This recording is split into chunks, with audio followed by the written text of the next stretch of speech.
Good afternoon, students. Welcome to the online class of Biology for Engineering.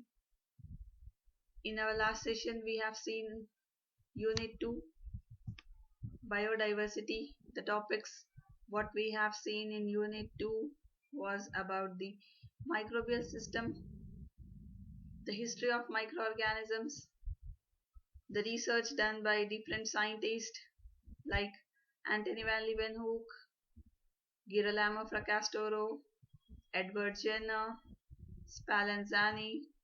All these scientists have done research in a particular year and about this important scientific events in microbiology. And we have also talked about the types of microbes. The first type of microorganism is here the bacteria, which are microscopic in nature.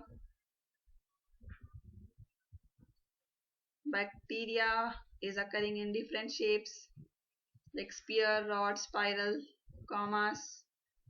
We have also seen about the another type of microorganism, that is algae, which are plant-like organisms. They also contain chlorophyll, pigment like plants, and they can prepare their own food. This chlorophyll pigment will help in trapping the sunlight during the process of photosynthesis like plants. This is another type of microorganism.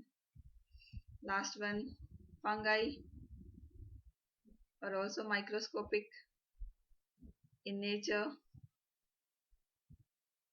Next we have is economic importance of bacteria.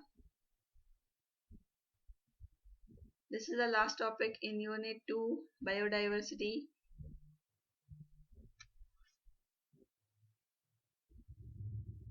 In this session, we'll finish off this Unit 2. And in our next session, we'll start with Unit 3, that is Genetics and Evolution.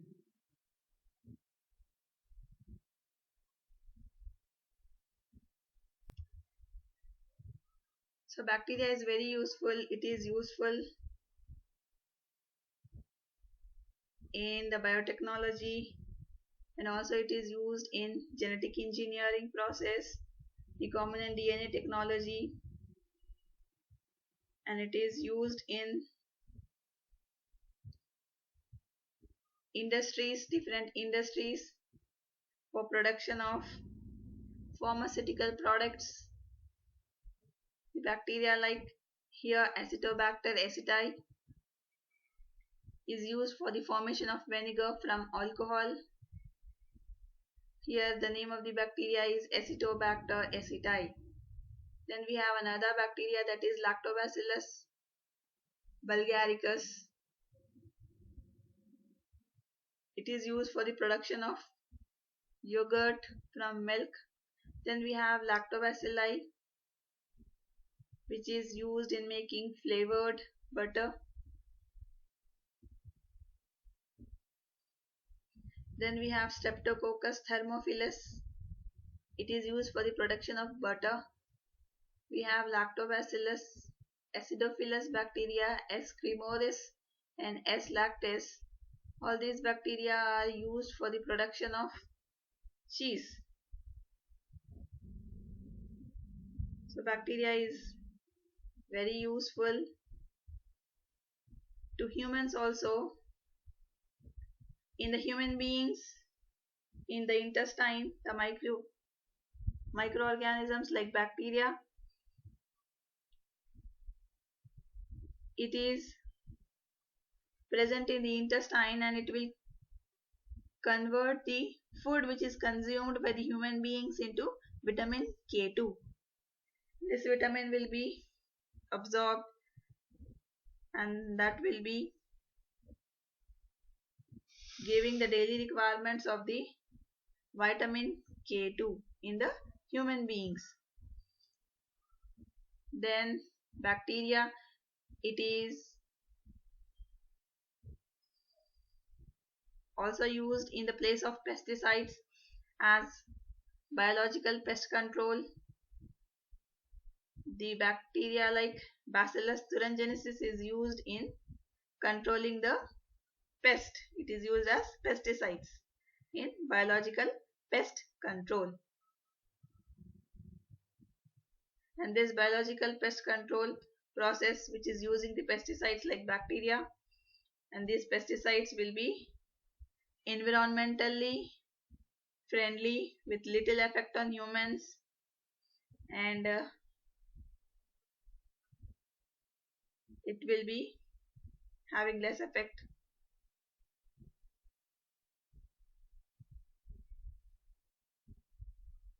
So this is about the industrial use of bacteria.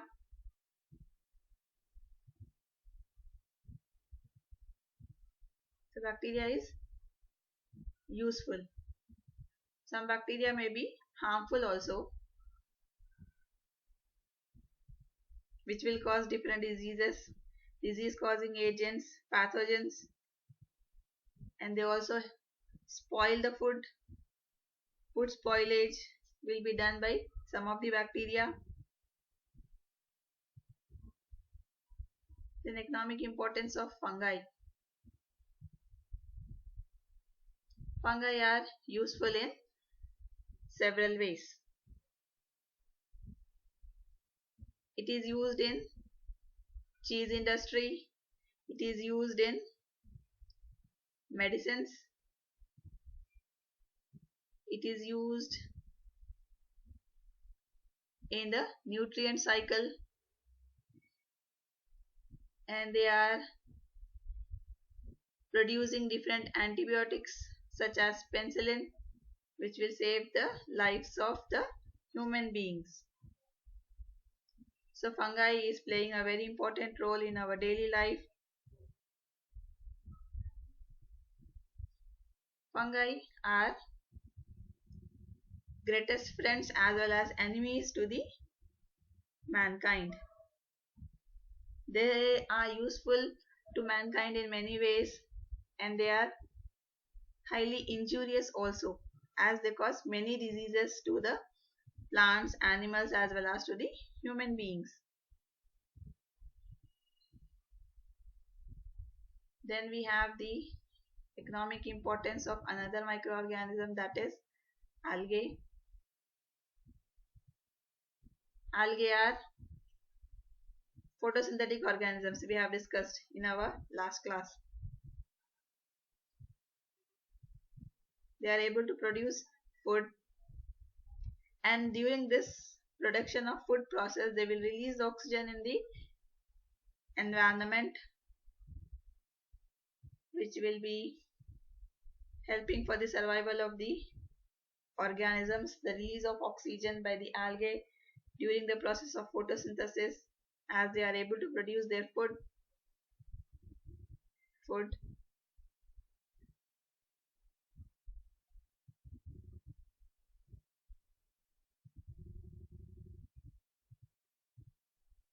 It is also used as fodder. Algae is used as a feed for a variety of farm animals as a fodder.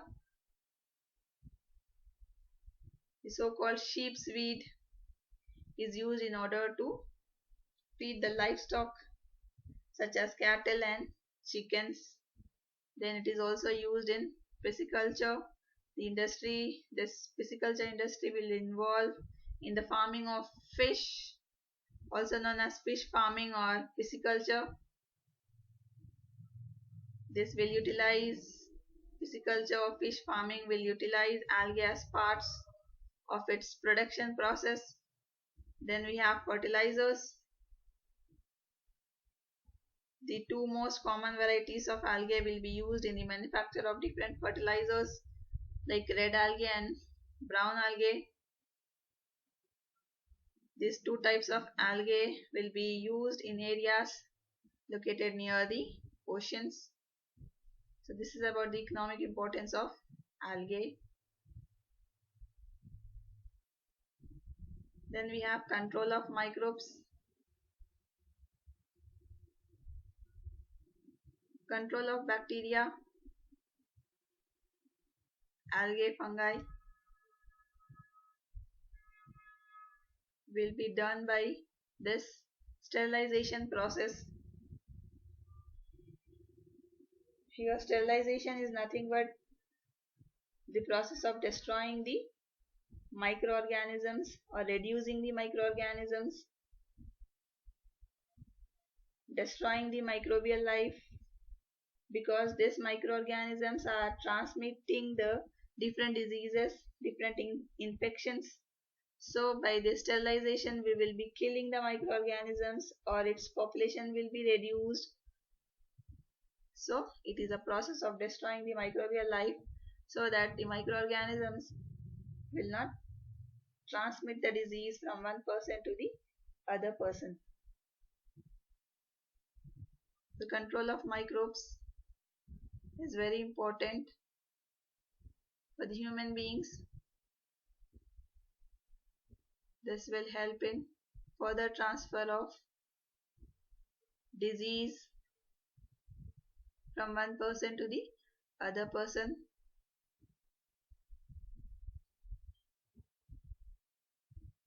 So these are the sterilization methods which we are using for killing of microorganisms.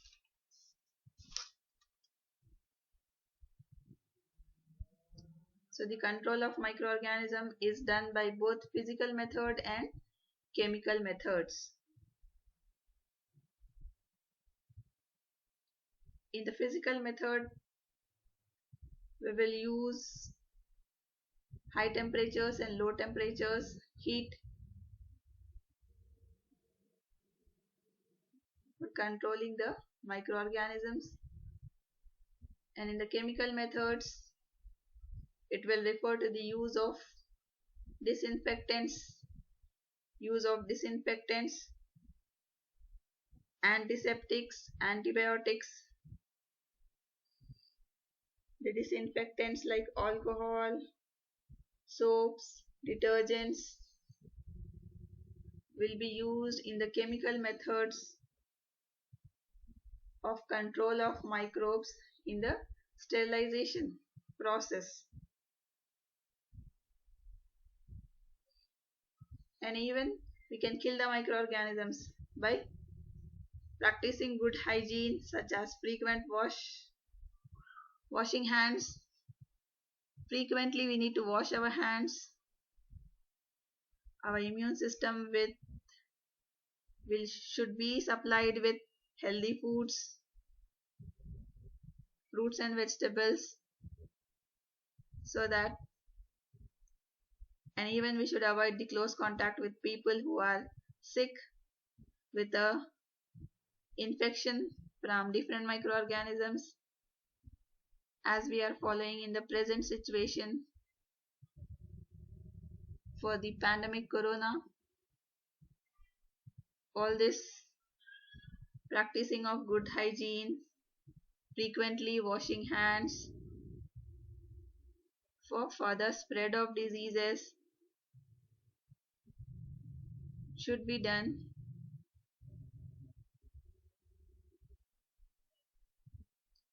And this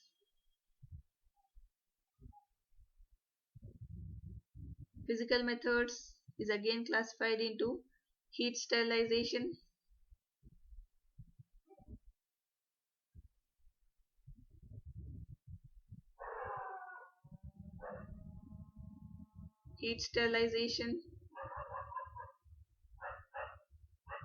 that means it is again classified into moist heat sterilization and dry heat sterilization. In this we use the heat, high temperatures for killing of the microorganisms in the heat sterilization process.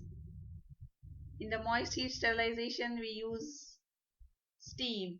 Steam is used for killing microorganisms.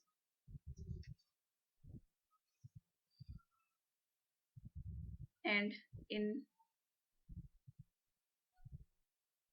again moist heat sterilization, it is classified into autoclaving, tindalization, heating with a bactericide, boiling in water, pasteurization. So controlling of microorganisms is necessary. In the present situation also you see it is how the corona virus is spreading. So here autoclaving means it is like a pressure cooker. Steam will be supplied under pressure in autoclaving. Steam under pressure or pressure cooker is nothing but autoclaving. It is the most effective means of sterilization here. All the autoclaves, the instruments like pressure cooker, they will operate at a high temperatures. High temperature will rapidly kill the microorganisms. In this pressure cooker in autoclaving, we maintain a temperature, high temperatures of 121 degrees centigrade for 15 lbs pressure for 15 minutes.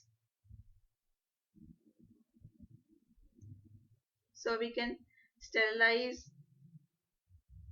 different instruments. We can kill the microorganisms which are present on different instruments like glassware and even in the surgical instruments. We are using this autoclaving method, and then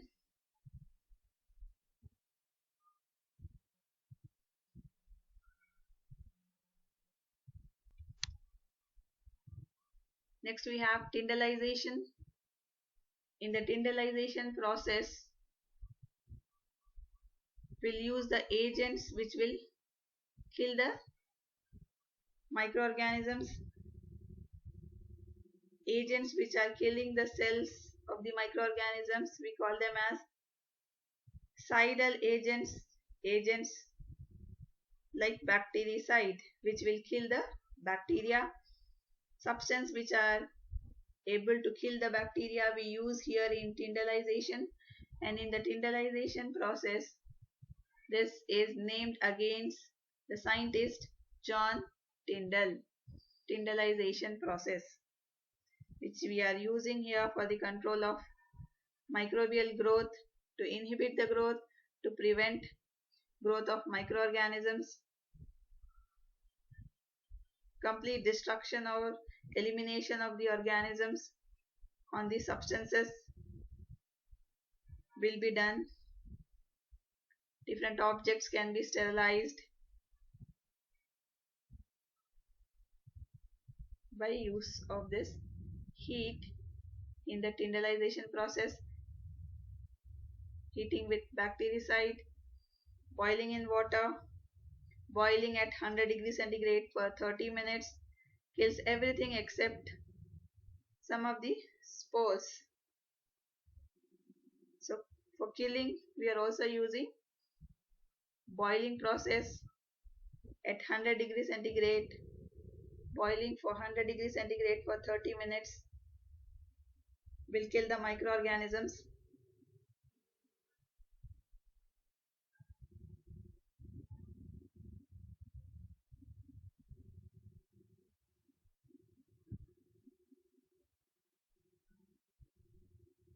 So the last one here we have is pasteurization.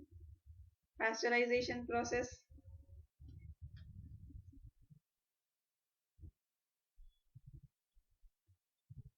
Pasteurization, here we use the temperatures less than 100 degrees centigrade to eliminate the microorganisms or the pathogens from food. Usage of heat less than 100 degrees centigrade to remove or kill the microorganisms is the process of pasteurization, nothing but the heat treatment, so that spoilage of food is prevented. Storage time of food will also be increased with the help of this pasteurization process.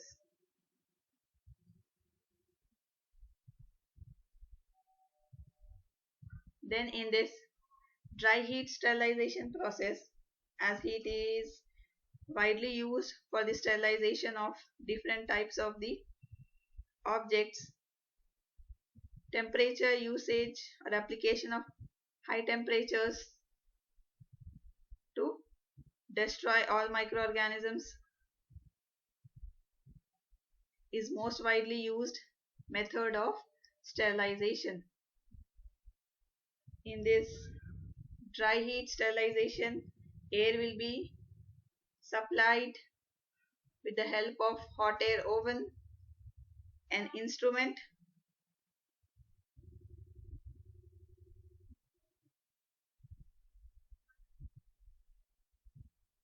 Basically it will be like cooking oven. Hot air oven is, it will be like cooking oven.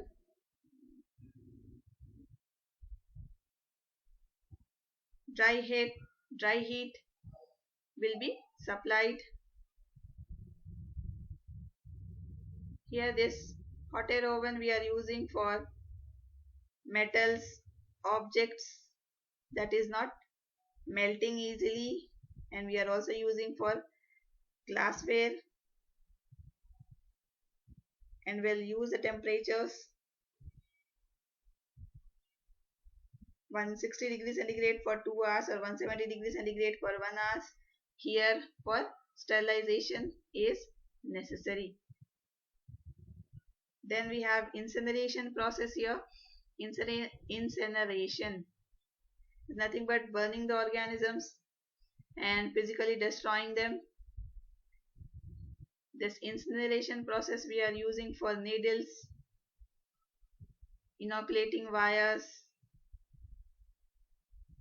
the objects which is not getting destroyed. In the incineration process, glassware, etc. will be used in the incineration process of dry heat sterilization. Nothing but burning, incinerating, burning the organisms and physically destroying them.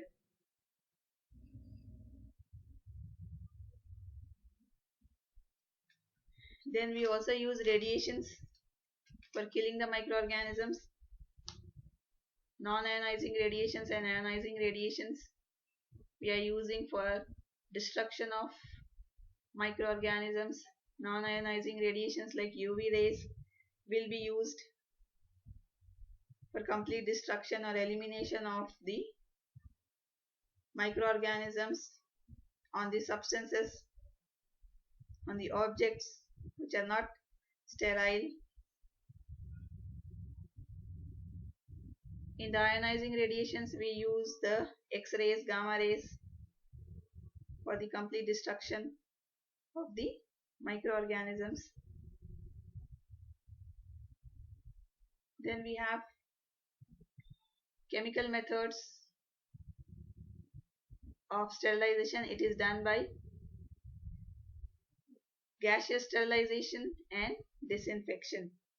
Here in the gaseous sterilization we use different types of gases like ozone, which is used to kill the bacteria or the microorganisms.